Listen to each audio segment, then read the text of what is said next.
তাদের দেশে ফুল স্কলারশিপ দিয়ে নিয়ে যাচ্ছে।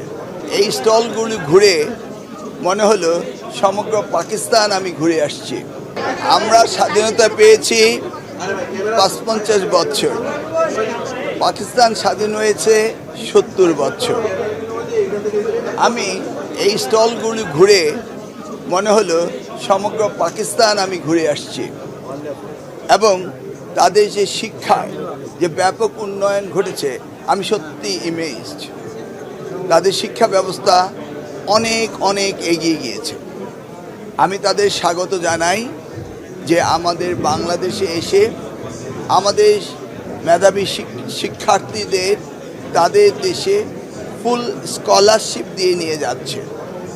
ইনস্টিটিউশন ওয়াইজ একাডেমিক ক্রেডেনশিয়াল অনুযায়ী তাদের বিশ্ববিদ্যালয়গুলো অত্যন্ত এক্সিলেন্ট, সেন্টার অফ এক্সিলেন্স। সেই জায়গায় আমাদের স্টুডেন্টরা যাবে, এই জন্য আমি তাদেরকে আন্তরিকভাবে মোবারকবাদ জানাই। এবং আমাদের সাথে পাকিস্তানের কালচারের মিল রয়েছে, খাবার দাবার রিলিজিয়াস মিল রয়েছে। অতএব আমাদের ছেলেমেয়েরা সেখানে গিয়ে সুন্দর থাকতে পারবে, এটা আমার বিশ্বাস রয়েছে।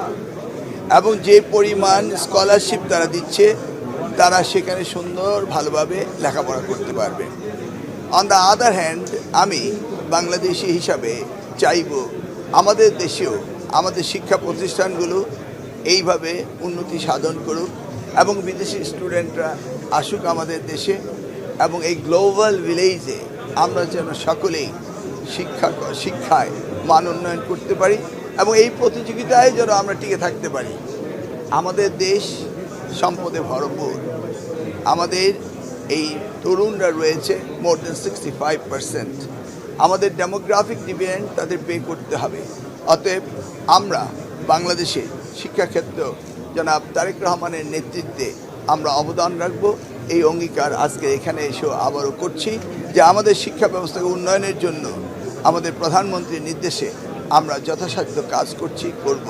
তবে পাকিস্তানের উন্নয়ন দেখে আমি অভিভূত হয়েছি এবং আমি গর্বিত মনে করছি যে তারা অনেক এগিয়ে গিয়েছে। আর আমাদের অ্যাম্বাসেডর হিসাবে আমাদের যে শিক্ষার্থীরা পাকিস্তানে যাবে, তারা সেখানে গিয়ে আমাদের মান ইজ্জত রক্ষা করবে এবং সুন্দরভাবে লেখাপড়া শেষ করে আসবে এবং সারা বিশ্বে শিক্ষার মানদণ্ডে তারা নিজেকে স্বীয় স্থান অধিকার করবে, এটি আমার দৃঢ় বিশ্বাস। আসলে জুলাই 36-এর পরে বাংলাদেশে জাতীয়তাবাদী দল জনাব তারেক রহমান নির্বাচিত প্রধানমন্ত্রী হওয়ার পরে দেশের সার্বিক পরিস্থিতি উন্নয়ন হচ্ছে। এইভাবে যদি উত্তর আমাদের দেশের সকল পরিস্থিতি উন্নতি হয়, তাহলে আমাদের দেশেও ভালো ভালো বিশ্ববিদ্যালয় রয়েছে, সেখানে বিদেশ থেকে আসবে। আমরা 80-র দশকে কিন্তু ঢাকা বিশ্ববিদ্যালয়ে পড়েছিলাম, সেই সময় ঢাকা বিশ্ববিদ্যালয়ে বিদেশি স্টুডেন্টরা পড়ত। আমি বলবো ব্রেইন ড্রেইন নয়, রিভার্স ব্রেইন ড্রেইন করতে হবে। আমরা দেখেছি আমাদের দেশের সন্তানরা বাইরে গিয়ে উচ্চশিক্ষিত হবে এবং সেখান থেকে আবার দেশে ফিরে আসবে, এসে দেশ সেবায় মানবতার সেবায় কাজ করবে। সেভাবেই আমাদের দেশে উন্নয়ন হবে। আমাদের প্রধানমন্ত্রী জনাব তারেক রহমান তিনি শিক্ষাকে সবচেয়ে বেশি গুরুত্ব দিচ্ছেন এবং তার মধ্যে তিনি কারিগরি শিক্ষাকে আরও অধিকতর গুরুত্ব দিচ্ছেন এবং ইতিমধ্যেই আমাদের নির্বাচনী এজেন্ডায় শিক্ষার বিষয়ে ব্যাপক কাজ করার প্রতিশ্রুতি নিয়ে আমরা এগিয়ে যাচ্ছি।